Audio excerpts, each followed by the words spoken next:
Hey everyone, today we pick up with some Gentiles who come to visit Peter. They replied, "We come on behalf of Cornelius, a centurion and a righteous man, a God worshiper who's well respected by all Jewish people. A holy angel directed him to summon you to his house and hear what you have to say." He said to them, "You all realize that it is forbidden for a Jew to associate or visit with outsiders. However, God has shown me that I should never call a person impure or unclean." Peter said, "I really am learning that God doesn't show partiality to one group of people over another.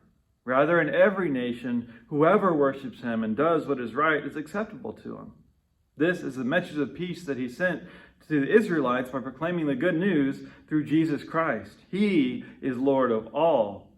While Peter was still speaking, the Holy Spirit fell on everyone who heard the word. So this is a big turning point in the story of Acts, where the Gentiles are fully included in the people of God. Cornelius, this good, righteous Gentile, he already worshipped the God of Israel, but he could never fully be in.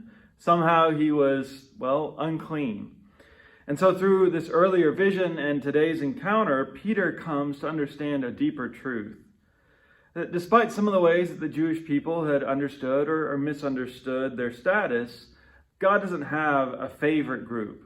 Now, the Jewish people are chosen, and this is not meant to be anti-Semitic or knock them down. It's about why God chose them in the first place, which we see in the Hebrew Scriptures. They were chosen to be a light to the nations rather than just a special light that God hides under a basket for himself.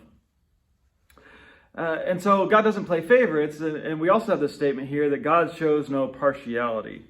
That doesn't mean, though, that God sees everyone as exactly the same and always treats everyone the same all the time. God created humanity with diversity, and so God is not colorblind to the diversity God made. And it's not showing favoritism for God to lift up people who have been knocked down or put down. That's in fact what the Spirit is doing here, is focusing on these Gentiles to include them because they had been excluded. That's not partiality. That's actually making things fair. The question though for us is, where do we think that we are God's favorite? I may not even say these things out loud, but secretly, where do we think we're superior somehow? Maybe because of who we are. Maybe it's because of our background. Maybe it's because of the things that we do or the things that we haven't done, unlike some other people. None of those things make us God's favorite. And so our prayer should be that the Spirit knock down those false barriers, just as the Spirit does here for Peter and Cornelius.